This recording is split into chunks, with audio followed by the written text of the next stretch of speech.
Awesome. Hi, everyone. I'm Varun, currently a senior studying electrical engineering. I'm super excited to share the project I've been kind of hacking with over the last couple of weeks at the FAF Builder session. So if you've seen me there, this is what I've been working on. Just curious, can I get a show of hands of people who either use YouTube Shorts, TikTok, or Instagram Reels every day? Okay, that's like pretty much everyone in Gen Z in this room, right?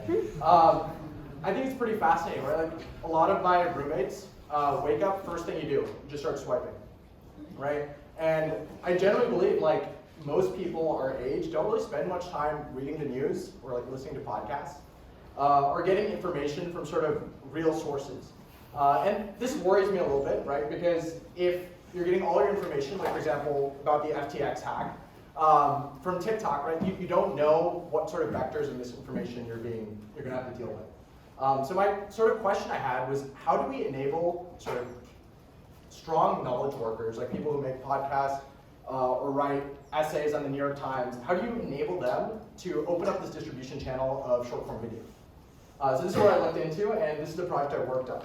So just to kick off the demo real quick, so you can do basic things like upload a thumbnail, upload an MP3, so this is a 2-hour-long MP3.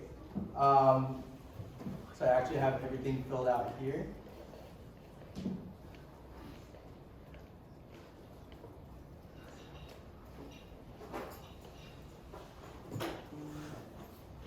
And you can fill in, for example, like the creator and the source title.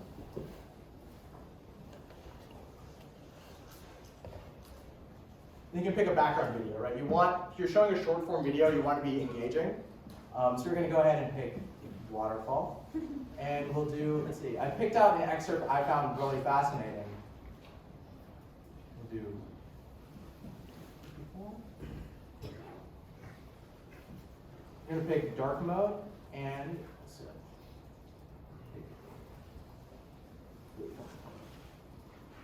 sweet. And that's going to go ahead and get started right there.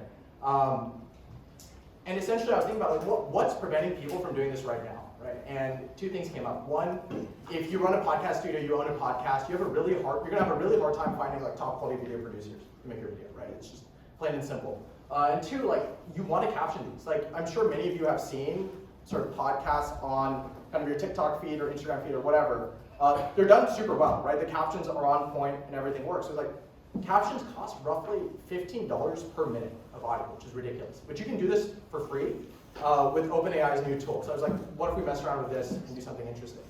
So while this is going on, let me pull up some examples of what you can make. So this is from another podcast I listened to, Plain English. This explanation is often anyway. Putting all the domino pieces together. Number one, you had the phenomenon of inflation in the US. As you can see with like this background video and this little waveform, it's a lot more engaging, and you might actually continue to watch it. Around the world, and it's a direct channel for conversion, right? If you find this interesting, you just go listen to the whole podcast, just scrub around. And all of a sudden, Derek Thompson has another person who's watching all the videos or listening to them. And the threat of a recession is getting. So a lot of news companies as well, for example, Wired, convert all their text into audio using AI software. So you can grab those as well. And you're basically turning text into short form video at this point. Images generated by AI thanks to advances by Hugging Face and others. Related machine learning technology allows algorithms to generate reams of surprisingly coherent text on a given subject. A few of what are now styled as generative AI companies have collectively raised hundreds of millions of dollars, spurring a hunt for a new generation of AI unicorns. Stability AI, which offers tools for generating images with few restrictions, held a party of its own in San Francisco. It announced 101.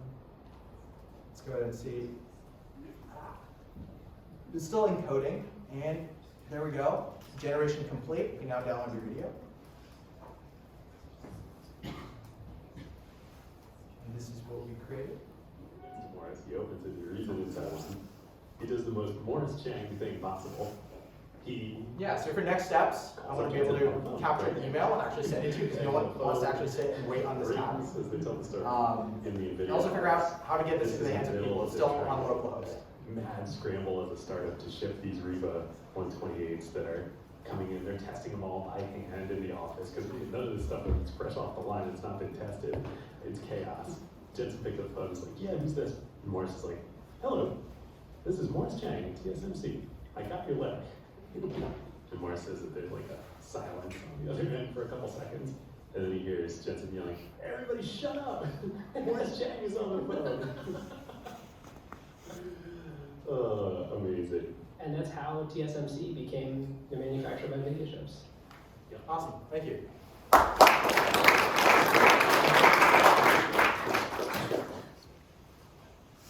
One quick idea I was, instead of the background video being a waterfall, I'd love to see it pull in choice phrases from sentences and then maybe just do like Ken Burns effects of images. And then eventually when it can generate movies, that would be cool. But Yeah. this is amazing. It's So a like, really useful tool. my envision, right? So I don't know if years used like YouTube before to upload a video, right? Yeah. They automatically pick out 3 thumbnails. Right. So imagine if all you have to do is upload an MP3 and say, I want to pull out the funniest parts and turn it into short form video. So use like some kind of LLM, pick out some sections, and automatically generate short form video automatically. Awesome. All right, thank you so much for doing it.